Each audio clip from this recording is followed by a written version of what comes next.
Hello students, good morning to all of you. How are you? Let us start with the next topic of unit number 3rd, that is electrochemistry, class 12th. We are discussing today Nernst equation. This is the very important topic. It is a very important topic and learn it, understand the concept and practice some numericals.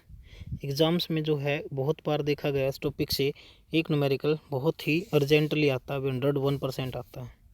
तो नर्नेस्ट equation होती क्या है? हमारा next topic electrochemistry का, जो हम previous topic हमने किया था, इलेक्ट्रोड पोटेंशियल पढ़ा था और उसको निकालना सीखा था, जो यहाँ पर अप्लाई होगा। मैंने आपको बोला था ना बच्चों कि जो इलेक्ट्रोड पोटेंशियल हम निकालेंगे, ईएमएफ हम निकालेंगे किसी भी सेल का, वो इस नेक्स्ट टॉपिक से कनेक्टेड है।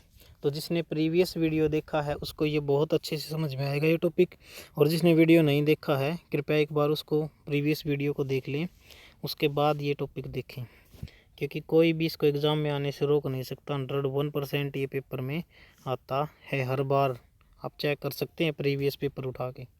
तो देख लीजिएगा क्या होता है Nernst equation. Effect of electrolytic concentration and temperature on the electrode potential, यानी टेम्परेचर का क्या प्रभाव पड़ेगा किसके ऊपर, कंसंट्रेशन का क्या प्रभाव पड़ेगा, टेम्परेचर का क्या प्रभाव पड़ेगा इलेक्ट्रोड पोटेंशियल के ऊपर किसी भी सेल के। तो जैसे कि हम बता चुके हैं आपको पहले, इलेक्ट्रोड पोटेंशियल क्या होता है कि इलेक्ट्रोड पोटेंशियल को आप स्टैंडर्ड इलेक्ट्रोड पोटेंशियल कब बोलते हो, जब अंडर सर्टेन यानी सुटेबल कंडीशंस, कुछ स्टैंडर्ड कंडीशन के अंतर्गत उसकी वैल्यू ली जाती है। क्या था बताओ बच्चों, स्टैंडर्ड इलेक्ट्रोड पोटेंशियल क्या था? जब कंसंट्रेशन 1 मोलर थी और temperature was 25 degree Celsius, that is 298 kelvin. But if concentration, मान लो बाई चांस कंसंट्रेशन, देखो उसकी वैल्यू तो हमारे पास दी गई थी, हमने कैलकुलेट करना भी सीखा था। नॉन स्टैंडर्ड वैल्यू के लिए, जो स्टैंडर्ड वैल्यू के लिए तो हमने सीख लिया था इलेक्ट्रोड पोटेंशियल वगैरह निकालना।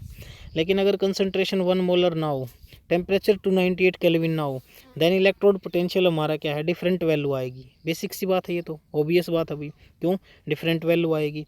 This value is obtained by using Nernst equation, इसका प्रयोग हम नर्नेस्ट इक्वेशन को यूज़ करके करेंगे। तो ये इक्वेशन क्या होती है, इससे पहले आपको मैं बता दूं प्रीवियस टॉपिक में जो हमने पढ़ा था कि EMF of cell at any temperature और concentration, E of cell, EMF को क्या दिखाते हैं हम, ई ऑफ सेल से, स्टैंडर्ड को किससे दिखाते हैं, ई नोट से। तो ई ऑफ सेल क्या था बच्चों, ई ऑफ कैथोड, राइट साइड में लिया था कैथोड हमने, रेड इसको, इसका रिडक्शन पोटेंशियल कितना था, ज़्यादा वैल्यू में से एनोड का लेफ्ट में लिया था और उसका रिडक्शन पोटेंशियल कितना था, उसकी वैल्यू सब्ट्रैक्ट हमने कर दी थी, हमारा ई ऑफ सेल आ गया था। स्टैंडर्ड वैल्यू हो तो स्टैंडर्ड कंडीशन पे आप ले लें इसको। ई नोट ऑफ सेल हमारा किसका है, कैथोड का रिडक्शन पोटेंशियल माइनस एनोड का रिडक्शन पोटेंशियल, और ये ई नोट है, इसका मतलब ये स्टैंडर्ड कंडीशन पे है। And you know very well what are standard conditions, 1 molar concentration, 298 kelvin temperature and 1 atmospheric pressure और 1 बार प्रेशर, ये हमारी कंडीशंस होती हैं क्या, स्टैंडर्ड कंडीशन, वीआईपी वैल्यूज। ठीक है, तो नर्नेस्ट इक्वेशन हमारी बच्चों क्या होती है, ये डायरेक्ट बताई जाती है पहले, फिर इसको अप्लाई करना न्यूमेरिकल्स में सिखाया जाता है। तो देखिए मैं इसका प्रत्येक ही पॉइंट आपको समझाऊंगा बड़े डीपली, और एग्ज़ाम में केवल इस पर न्यूमेरिकल आता है और इसका फार्मूला आपको याद करना होता है बस, बट यहाँ पे आपको कंप्लीट एक्सप्लेन करके समझाई जाएगी ये। तो देख लीजिएगा, E is equal to E naught minus 2.303 RT divided by NF log of 10। यहाँ पे वैसे बुक में कई बार LN लिखता है, LN का मतलब बच्चों क्या होता है, नेचुरल लॉगरिथम, और नेचुरल लॉग की वैल्यू क्या है 2.303 log बेस 10 की बराबर होती है, इसलिए हमने डायरेक्ट ले लिया ये log बेस 10। तो क्या लिखोगे आप इसको बताओ, वी विल राइट इट कि E is equal to E naught minus 2.303 RT divided by NF log base 10 product by reactant. What is this? Concentration of product by concentration of reactant. देखो ये चीज़ समझानी है आपको मेरे को कि ये क्या है, ये प्रोडक्ट की कंसंट्रेशन, रिएक्ट की कंसंट्रेशन, रिएक्टेंट की कंसंट्रेशन, ये क्या है। Suppose we are taking example of this type, A plus B, after the reaction you will get C plus D। तो ये वैल्यू मेरे को निकालनी है, तो ये क्या निकलेगी, इसकी कंसंट्रेशन। अगर ये मेरा क्या है, एक्वस है, तो कंसंट्रेशन होगी इसकी। अगर ये सॉलिड है या फिर लिक्विड है तो इसकी कंसंट्रेशन 1 मानी जाती है बच्चों, याद रखना, यूनिटी होती है, 11th में बताया था मैंने।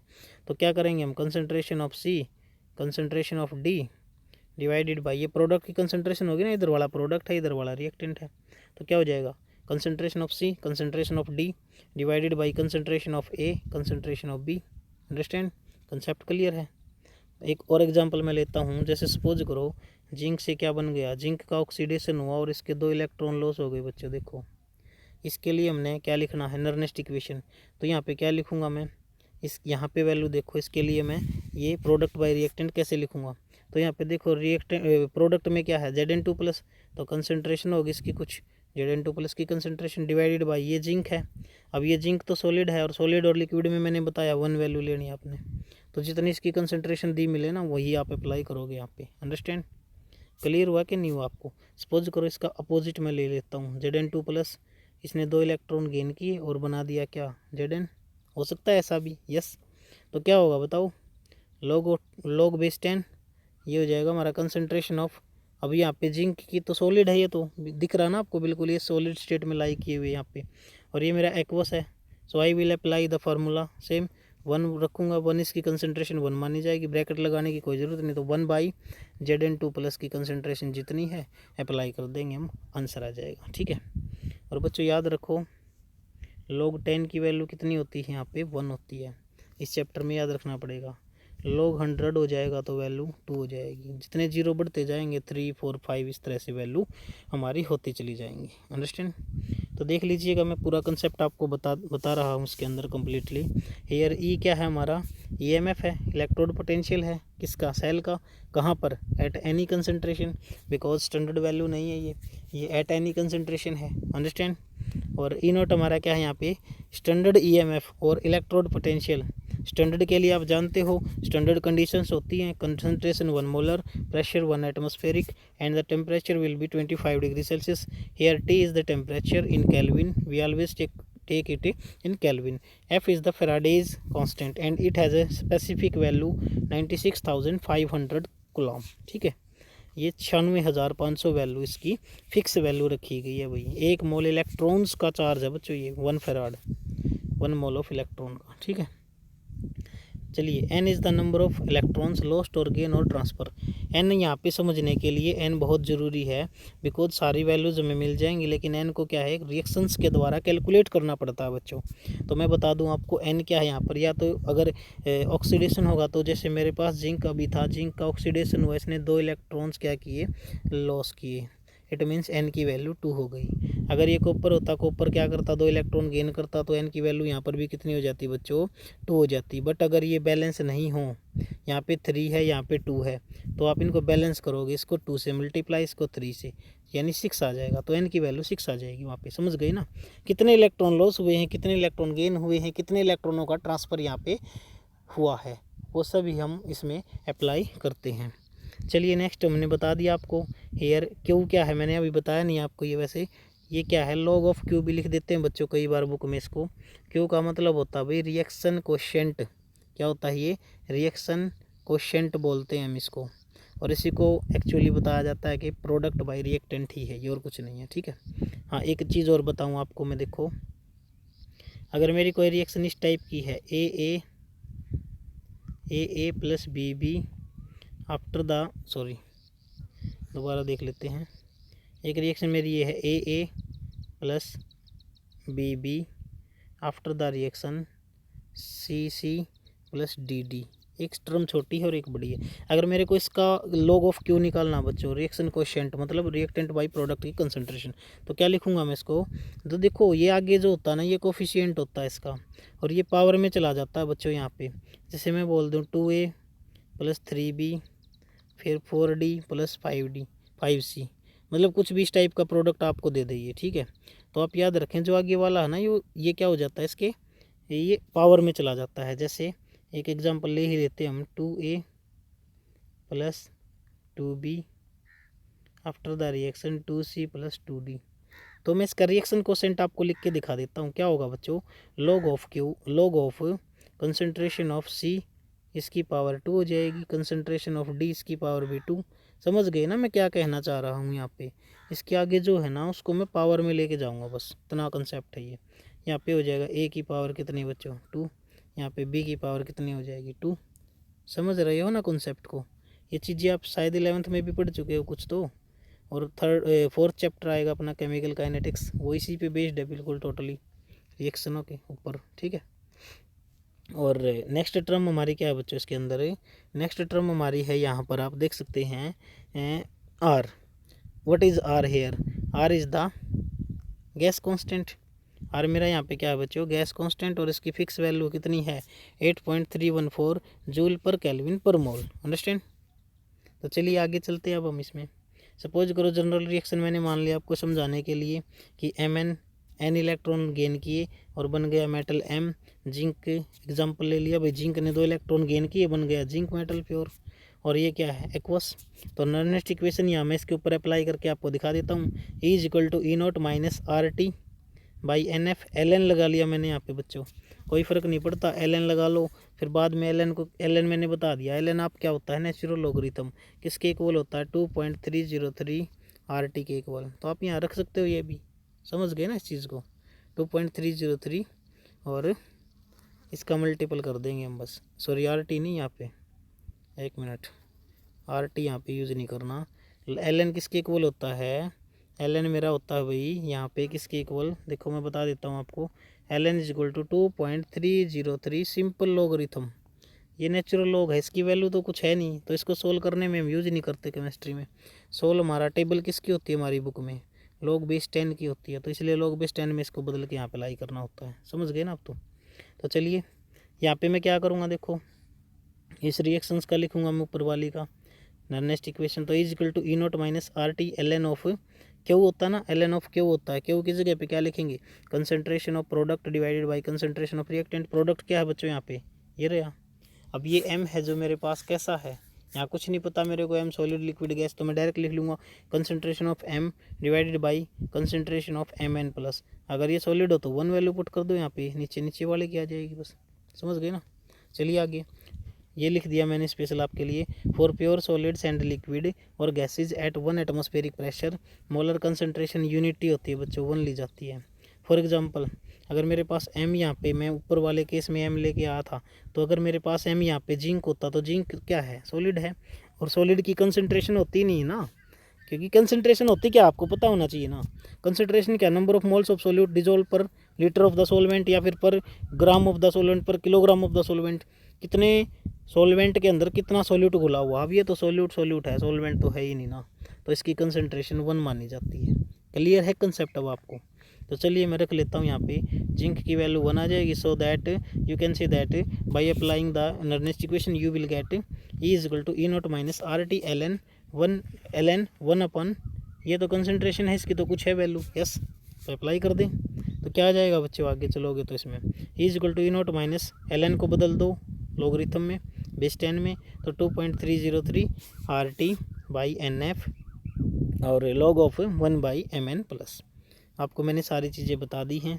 अब एक चीज़ और इसमें बाकी हमारी, अब जो फार्मूला हमारा है, अब क्या करेंगे हम, देखो न्यूमेरिकल्स में कौन सा फार्मूला यूज़ होगा बच्चों, ये जो ऊपर वाला फार्मूला हमारा आया है, ये भी तो नर्नेस्ट इक्वेशन का ही है। ये देखें, ये भी नर्नेस्ट इक्वेशन का फार्मूला है भाई, लेकिन ये 1% ही न्यूमेरिकल में यूज़ होता है बच्चों। और मैं नीचे चलूँ अगर मैं, then this formula will be 99% used in the numericals, so you will learn this formula rather than that formula. What is this formula? Again we can see that if I applied the value of R here, what is the value of R at standard condition. बच्चों standard condition पे ये हमारी Nernst equation आएगी। तो बताओ, ये very important formula है numerical के लिए। तो स्टैंडर्ड कंडीशन पे आर की वैल्यू मेरे पास है, कितनी है देखो मैं मार्क कर देता हूँ, ये रही मेरे पास आर की वैल्यू। यहाँ मैं आर की वैल्यू रखूँगा 2.303 इंटू 8.314 जूल पर केल्विन पर मोल। एंड फेराड की वैल्यू कितनी है, 1 फेराड की, नीचे है बच्चों NF, तो यहाँ F की जगह पे मैं 96,500 गुलाम रखूँगा। और T की वैल्यू 298 केल्विन है, तो 298 यहाँ पे रखूँगा मैं।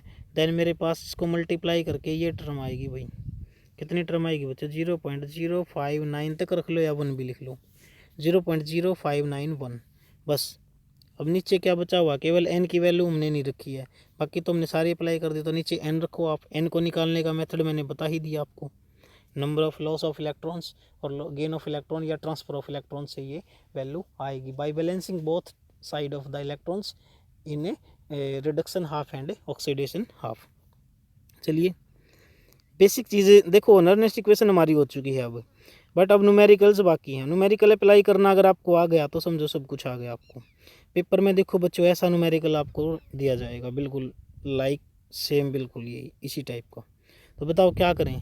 देखो एक बार पढ़ो, स्टेटमेंट को अच्छी तरह समझो। Find the reduction potential and oxidation potential of Fe2 plus 0.0 molar concentration दे रखी है बच्चों, और Fe solid at 25 degree Celsius. Concentration कितनी है इसके, सॉरी वैल्यू, ई नोट कितना दे रखा है इन्होंने आपको, एक वैल्यू जरूर देंगे भैया, तो ई देंगे या ई नोट देंगे, जो पूछेंगे उसके अकॉर्डिंग, ठीक है। माइनस 0.45 वोल्ट एज भी नो। नर्नेस्ट इक्वेशन अप्लाई कर दो इसके ऊपर। नर्नेस्ट इक्वेशन मैं यही अप्लाई करूँगा, क्योंकि मैंने ये अप्लाई, क्योंकि मैं जानता हूँ जनरली यूज़ होने वाली रिएक्शन हमारी यही है, इसी को यूज़ करेंगे हम। रिडक्शन पोटेंशियल आप जानते हो यहाँ पे किसकी वैल्यू दी गई है बताओ बच्चों, ऑक्सीडेशन पोटेंशियल है या रिडक्शन पोटेंशियल है ये, you know very well it is reduction potential. Because कैसे पता लगा आपको, क्योंकि यहाँ पे क्या है, ई नॉट ऑफ Fe2 प्लस, यानी 2 चार्ज से 0 चार्ज हो गया। मैंने बताया था जब भी ऑक्सीडेशन नंबर या चार्ज घट जाए, डिक्रीज कर जाए, then this is reduction potential, you can say that it is reduction potential only, ठीक है। तो मैंने लिख दिया रिडक्शन पोटेंशियल, और रिएक्शन लिखनी पड़ेगी मेरे को इसकी। क्या रिएक्शन होगी बच्चों, Fe2 प्लस से Fe कब बनेगा, जब 2 इलेक्ट्रॉन गेन करेगा, क्योंकि reduction potential, reduction of cell होगा, रिडक्शन ऑफ रिएक्शन होगी। तो Fe2 प्लस ने 2 इलेक्ट्रॉन गेन किए और Fe बना दिया। यहाँ पे इसकी कंसनट्रेशन 0.01 मोलर है। इसको मैं 10⁻⁻2 मोलर भी लिख सकता हूँ। आप जानते हो 0.01 को हम 10⁻⁻2 भी लिख सकते हैं। अब कई बच्चे तो यही नहीं समझ पाएंगे जो मैथ में वीक होंगे, 0.0 को 10⁻⁻2 कैसे लिख दिया भाई, बड़ा सिंपल है। देखो इसको क्या लिखूँगा, 1 कितने के बाद पॉइंट है, 2 के बाद है ना पॉइंट, तो 100 करेंगे नीचे, और ये क्या हो गया 1/10⁻2 लिख सकता हूँ, और ऊपर लेके आऊँगा तो 10⁻2 हो जाएगी भाई, समझ गए ना। ये चीज़ें भी बतानी पड़ती हैं आपको, देखो कितनी सिंपल, क्योंकि वीडियो लेक्चर में क्या पता भी नहीं लग पाता ना कि बच्चा क्या पता समझ पाए या नहीं, इसलिए डिटेल में बताना पड़ता है सब कुछ। फिर भी कुछ प्रॉब्लम है तो आप डिस्कस कर सकते हो ना, कोई प्रॉब्लम नहीं, ठीक है। चलिए आगे देखिए, यहाँ पे मेरे पास रिएक्शन हो गई। अब एन की वैल्यू मेरे पास आ गई बच्चों, कैसे आई एन की वैल्यू, मैंने बताया था ना कि loss of electron, gain of electron, transfer of electron, कौन सा प्रोसेस यहाँ पे अप्लाई हुआ बताओ, रिडक्शन पोटेंशियल है, तो यहाँ पे गेन ऑफ इलेक्ट्रॉन कितने हैं, only 2, then value of N is taken as 2 here. Clear है, ये मैंने बता रखा है प्रत्येक पॉइंट आपको, because E is the reduction potential, E naught is the standard reduction potential, ठीक है। देन अप्लाई कर दें आप, तो क्या लिखूंगा मैं, ई नॉट ऑफ ई ऑफ किसका, Fe2 प्लस और Fe, ये निकालना है ना मेरे को, और ई नॉट की वैल्यू तो दे रखी है उन्होंने Fe2 प्लस Fe की कितनी, -0.45, माइनस अप्लाई कर दो नर्नेस्ट इक्वेशन, 0.0591/2 कहाँ से आया, एन की वैल्यू 2 है, log बेस 10। अब ध्यान से देखें, ये क्या है, सॉलिड है ना, बताओ बच्चों सॉलिड के लिए क्या होता है, कंसंट्रेशन 1 मानी जाएगी, यस लिख लिया मैंने 1 नीचे। Fe2 प्लस की मोलर कंसंट्रेशन कितनी थी, 10⁻⁻2, ये भी लिख लिया मैंने। क्लियर है ना इतना। अब ध्यान से देखो एक बार, ये लिख रखा है मैंने साइड में कि log बेस 10 10⁻2, इसको मैं क्या लिख सकता हूँ, फार्मूला होता है ये log का, 2 log बेस 10, log 10 की वैल्यू 1 होती है, तो 2 × 1 कितना आ जाएगा बच्चों, 2। क्लियर है ना, log 10 की वैल्यू 1 होती है, याद रखना आप इस चैप्टर में, ठीक है। तो 2 वैल्यू आ गई यहाँ पे, तो मेरे पास क्या आ गया, -0.45 -0.0591 डिवाइडेड बाई 2 × 2, 2 से 2 कैंसिल आउट हो जाएगा। और ये आ गई वैल्यू भाई अपने पास, कितनी वैल्यू आई बच्चों, ये आ गया मेरे पास माइनस का 0.509, कितना आया बच्चों मेरे पास, क्या है ये, इट इज़ रिडक्शन पोटेंशियल। और उन्होंने तो ऑक्सीडेशन भी पूछा था, कितना है रिडक्शन पोटेंशियल भाई, 0.509 और वोल्ट। अब आप जानते हो रिडक्शन पोटेंशियल क्या होता है, is equal to opposite sign किसका, अपोजिट साइन किसका, ऑक्सीडेशन पोटेंशियल का। तो बताओ अगर ये माइनस का आ गया मेरे पास, तो ऑक्सीडेशन पोटेंशियल क्या आएगा, प्लस का आ जाएगा, बस complete, numerical is solved. Understand, आपका कंसेप्ट क्लियर हुआ है नहीं हुआ बताओ, बोलो। चलिए नेक्स्ट न्यूमेरिकल और देख लेते हैं। और कंसेप्ट क्लियर हो जाएगा आपको। Find the reduction potential oxidation potential of chromium Cr solid से Cr3+ 0.1 मोलर कंसनट्रेशन है, यानी 10⁻⁻1 लिख सकता हूँ मैं इसको, एट 25 डिग्री सेल्सियस। और क्रोमियम 3+ से इसका रिडक्शन पोटेंशियल है, जो स्टैंडर्ड रिडक्शन पोटेंशियल दे रखा है आपको 0-0.75 वोल्ट। तो applying Nernst equation we get, apply कर दो बच्चों। रिडक्शन पोटेंशियल है ना, कैसे पता लगा, क्योंकि Cr3+ से क्या गया है, ये Cr गया है, तो इसका 0 और इसका +3। जब वैल्यू रिड्यूस होती है, डिक्रीज होती है, then it is reduction potential. And in the reduction potential there is a gain of electron. How much electrons बताओ, कितने, 3, क्योंकि 3+ चार्ज है, तो न्यूट्रलाइज करते हैं ना इसको हम। तो क्रोमियम 3+ कंसनट्रेशन 10⁻⁻1 मोलर, यहाँ पे 1 मोलर हो जाएगी हमारी। तो ये अप्लाई करेंगे हम नेक्स्ट इक्वेशन। ई ऑफ है ये, ई नोट तो दे रखा है इन्होंने, ये है ई ऑफ क्रोमियम 3+ से क्रोमियम, यानी इलेक्ट्रोड पोटेंशियल निकालूंगा मैं किसका, इस क्रोमियम का रिडक्शन पोटेंशियल है ये, -0.75 -0.0591, 1 भी लिख लो या ना लिखो, नो प्रॉब्लम। डिवाइडेड बाई 3 कहाँ से आया बच्चों, 3, ये रहे देखो एन फैक्टर इसका, यानी नंबर ऑफ इलेक्ट्रॉन गेन कितने हैं बच्चों, 3 हैं, तो एन आ जाएगा नीचे, log बेस 10। और प्रोडक्ट की कंसंट्रेशन क्या है, 1 है। रिएक्टेंट की कंसंट्रेशन क्या है भाई बताओ, प्रोडक्ट की कंसंट्रेशन तो 1 है, रिएक्टेंट की क्या है 10⁻⁻1। तो मैं अप्लाई कर दूंगा, अगेन क्या मेरा आ जाएगा, log बेस 10 बच गया ना, ये तो केवल log 10 की वैल्यू कितनी बताई थी, 1, काटोगे तो यहाँ से आपको मिलेगा, इसका आंसर आ जाएगा, ये आया मेरा -0.77 वोल्ट। जब ये मेरा क्या है रिडक्शन पोटेंशियल है, तो ऑक्सीडेशन पोटेंशियल प्लस का आ जाएगा, बस इतना फ़र्क है ना दोनों में। यस, बताओ समझ में आया नहीं आया, बोलो बच्चों बोलो, कमेंट में बोलो यस और नो, बोलो। चलिए आगे, ये एक न्यूमेरिकल और मैं लेता हूँ, थोड़ा सा अलग टाइप का है, फिर मैं आगे समझाता हूँ आपको इसी टॉपिक में, ठीक है। Find the EMF of the cell whose values is given as follows. देखो अब की बारी इन्होंने कंप्लीट सेल आपको दे दिया है, और मैंने आपको एक टॉपिक समझाया था भाई, रिप्रेजेंटेशन ऑफ द सेल। जिस बच्चे को याद है बताओ, रिप्रेजेंटेशन ऑफ सेल मैंने सिखाया था ना, तो ये रिप्रेजेंट कर दिया इन्होंने सेल को, अलग अलग नहीं दिया अब की बारी। Find the EMF of cell whose values given as follows. Chromium solid से chromium 3+ aqueous 0.1 molar concentration, salt bridge लगा दिया। Fe2+ की कंसंट्रेशन 0.01 मोलर, और Fe सॉलिड से at 25 degree Celsius temperature. E of cell is given as 0.261 volt. Understand. तो देखिए क्या क्या कंसेप्ट है यहाँ पे। अब देखो दो तरह की मैंने डायरेक्शन आपको बताई थी, एक ट्रिक बताई थी loan, left oxidation anode negative.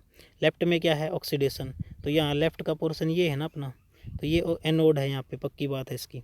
और ये क्या है, राइट का कॉम्बिनेशन है, राइट में क्या है कैथोड है बच्चों, है ना।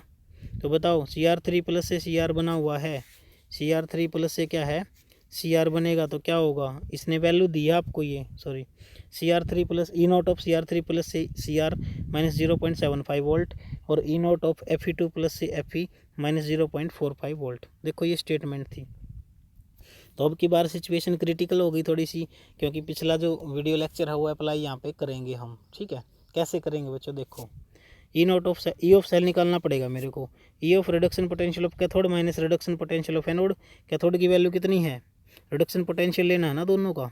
तो बताओ क्या रिडक्शन पोटेंशियल दिए गए हैं, ऑक्सीडेशन, यहाँ पे 3 से 0, यहाँ पे 2 से 0, yes it is also reduction potential and it is also reduction potential. So you will apply directly, if we apply directly we get here as E naught of cell is equal to E naught of cathode, E note of anode, reduction potentials को ही घटाएंगे हम, तो कितना आ जाएगा बच्चों -0.45 minus minus plus हो जाएगा, plus होएगा तो 0.30 volt, we will get 0.30 volt. But for getting the value of N we also write the two cell half reactions here again. तो देखिए क्रोमियम से क्रोमियम 3+ बना है, तो क्या हुआ होगा बताओ, क्रोमियम से क्रोमियम 3+ कब बनेगा बच्चों, ऑक्सीडेशन पोटेंशियल की बात की गई है ना, तो कब बनेगा, जब 3 इलेक्ट्रॉन ये क्या करेगा, लॉस करेगा, यस। और Fe2+ से Fe कब बनेगा बच्चों, जब ये देखो कहाँ से लिया आपको, हो गई ये वैल्यू यहाँ से लिया भाई, ये वैल्यू इसको आप एज ए रिएक्शन लिखोगे, ये लिखना मैंने सिखाया है प्रीवियस लेक्चर में बहुत अच्छे से, इसको लिखोगे तो ये आपको दिख रहा है ना, ये ऑक्सीडेशन हुआ है यहाँ पे, तो ऑक्सीडेशन ऑफ रिएक्शन लिखेंगे इसकी हम, gain by loss of electron. ये रिडक्शन हुआ तो रिडक्शन ऑफ रिएक्शन लिखेंगे, और ये मैंने लिखनी बहुत अच्छे से आपको सिखाई है। एक तो रिएक्शन ये हो गई बच्चों, और Fe2+ में क्या करेगा, 2 इलेक्ट्रॉन गेन करेगा तो Fe बनाएगा, बट यहाँ air electrons are not balanced. In the first oxidation half cell there are 3 electrons, and in second reduction half cell there are 2 electrons. Then what will be the process we will applied? Then for equating the number of electrons you will multiply the suitable digit. For example, in the above case, in the case of chromium you will multiply it with 2, and in case of iron you will multiply it with 3, because the number of electron becomes 6, and the value of n will be occurring as 6. Understand? चलिए रख देते हैं वैल्यू सभी। E naught of E of cell is equal to 0.30 minus 0.0591 divided by 6, आ गई value log 10 chromium. अब देखो यहाँ पे रिएक्शन जो मेरी हुई है ये रही, ये रिएक्शन मेरी मेन अब की बारी, बिकॉज अब की बार सेल के अंदर कॉम्बिनेशन था, ऑक्सीडेशन आपका भी, यानी ओवरऑल रिएक्शन ली गई है बच्चों। कैसी रिएक्शन है? Overall reaction. तो देख ले, मैंने बताया था आपको क्रोमियम क्या यहाँ पे Fe है, नो प्रॉब्लम, इसकी वैल्यू 1 आ गई, क्योंकि Fe यहाँ पे सॉलिड है मेरे पास, लिखा हुआ नीचे सॉलिड। क्रोमियम 2Cr3+, मैंने बताया था ना आगे वाला कोफिशिएंट पावर में ले जाइए भी, तो क्या हो जाएगा 2Cr3+, ऊपर 2 पावर आ जाएगी, नीचे क्या आ जाएगा Fe2+, और Fe2+ के ऊपर 3 पावर चढ़ जाएगी यहाँ पे। तो आपको वैल्यूज़ दी गई हैं, दोनों की कंसंट्रेशन आपको गिवन है। इसकी कितनी है 10⁻⁻1, और इसकी कंसंट्रेशन कितनी है बच्चों 10⁻²। After applying the values we will get simply क्या मिलेगा आपको, ये वैल्यू मैंने पुट कर दी, 10⁻⁻1 की पावर 2, 10⁻2 की पावर 3, इसको मल्टीप्लाई करते हैं ना हम, क्योंकि फार्मूला क्या होता है 10 ऑफ A इंटू बी, अगर है मेरे पास सपोज करो तो 10AB हो जाता है, ये है ना, ये फार्मूला आपने पढ़ा होगा मैथमेटिक्स के अंदर। तो बताओ कितना आ गया 10⁻², यहाँ पे 3 2 जा 6, 10⁻6 अप्लाई करोगे तो यहाँ पे ऊपर लेके जाओगे इसको तो क्या हो जाएगा, 6 में से 2 गया 4, यानी ये वैल्यू मेरी क्या हो जाएगी 4 वैल्यू बच जाएगी log 10। और log 10 की वैल्यू कितनी होती है बच्चों 1, तो 10 की पावर यहाँ पे 4 है, तो 4 log 10 आ जाएगा, 4 log 10 आएगा, log 10 की वैल्यू 1 होगी, 4 × 1 यानी 4 आ गया भाई। मल्टीप्लाई करोगे तो आपको आंसर मिल जाएगा। ये देखो मैंने ऊपर लिख रखा था, ये आंसर मिल गया ना। One more thing for you, after that the lecture will be finished. अगर बाई चांस पेपर में पूछ लेता derivation of Nernst equation from thermochemistry, यानी गिब्स फ्री एनर्जी की फॉर्म में अगर ये डेरिवेशन पेपर में आ जाए तो क्या करोगे? डेल्टा जी क्या है -NFE सेल, -NFE होता है ना सेल का Gibbs free energy change. Delta G standard के लिए क्या होता है -NFE E naught of cell, standard Gibbs free energy change. Yes, पिछले लेक्चर में करवा चुका हूँ सब कुछ। डेल्टा जी इज इक्वल टू क्या आ जाएगा यहाँ पे अगर मैं अप्लाई करूँगा तो, क्योंकि डेल्टा जी मेरे पास क्या है, ये तो क्या है, ये सिंपल वैल्यू है, ये स्टैंडर्ड वैल्यू है। तो सिंपल वैल्यू के लिए delta ji is equal to delta G naught plus 2.303 RT log 10 Q is the reaction quotient and it can be calculated as, ये बता रखा है मैंने सारा सब कुछ पिछले लेक्चर की तरह। तो यहाँ पे क्या हो जाएगा बच्चों, डेल्टा जी की वैल्यू कितनी -NFE सेल और is equal to -NFE naught cell, plus क्या आ जाएगा 2.303 RT log बेस 10, और P concentration of product divided by concentration of reactant. ये मान लेता हूँ मैं सेकंड इक्वेशन है बच्चों मेरी। तो इस इक्वेशन को आप -NF से डिवाइड कर दो भाई। क्या करोगे, बोथ साइड इस रिएक्शन को NF से डिवाइड कर दें, तो आपको क्या मिल जाएगा, जब NF से डिवाइड करेंगे तो इस रिएक्शन को यहाँ पे तो E ऑफ सेल मिल जाएगा, E नॉट ऑफ सेल यहाँ पे मिल जाएगा। NF से डिवाइड करूँगा तो मैं ये NF कट जाएगा, E नॉट ऑफ सेल यहाँ पे NF कट जाएगा, E of cell, you will get minus, यहाँ पे -NF से डिवाइड किया है ना -NF से, इसलिए यहाँ प्लस का क्या हो जाएगा बच्चों -2.303 RT by NF log of concentration of product by reactant. And if we are applying this value again as a standard values, then इसकी जगह ये सारी वैल्यू पुट कर दो, R की भी, T की भी, F की भी, तो आपको स्टैंडर्ड फार्मूला भी मिल जाएगा गिब्स फ्री एनर्जी की फॉर्म में। तो ये अपना एक नया फार्मूला बन गया, बहुत कम यूज़ होता है बच्चों, आपको बेसिकली वही याद रखना पिछला टॉपिक, तो आप याद रखें। ये हमारा लेक्चर यहाँ पे ख़त्म होता है, ठीक है। तो आपको क्या करना है बच्चों, अपने आसपास जो और बच्चे हैं उनको बोलो, चैनल का नाम मेरा क्या है, JS शर्मा केमिस्ट्री, इसको सब्सक्राइब करें, शेयर करें अपने ग्रुप्स में, ठीक है। और keep learning, keep growing, thanks. Bye bye, take care. Oh my मेरी क्या फिक्र तुझे, क्यों आंख से दरिया बहता